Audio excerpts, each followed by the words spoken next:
my name is Krista Reeves and I am faculty at the Physical Therapist Assistant Program. These next two exercises are going to help with your postural support muscles.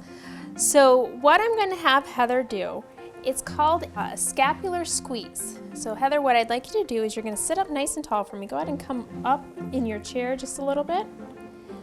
I want you to hold your arms like this, and then you're going to pull them out and make a W. So keep your elbows by your side and just rotate out. Good.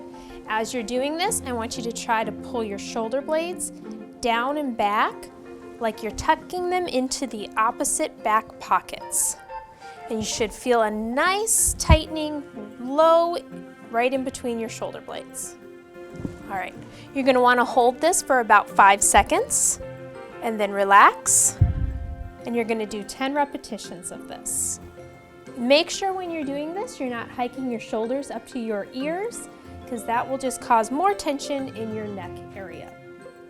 All right, we're going to do one more exercise here, and this one always makes people feel a little silly, but it's really good to help prevent those tension headaches that you get while you're staring at your computer all day. So what I'm going to have you do is called a chin tuck, but instead of tucking down like this, I actually want you to pull your chin straight back into your head. And we all get to make double chins while we're doing this one. It's nice and fun. There you go. And again, don't raise your shoulders up and just gently pull back. You should feel a pull right here and then some tightening in the front of your neck. And while you're doing that, you're going to remember to breathe. No holding your breath here. You're going to hold it for 5 seconds and you're going to do 10 repetitions.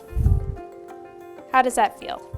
Feels good. All right. There you go. If you want to learn more about the Physical Therapist Assistant Program, head to our website at cvtc.edu.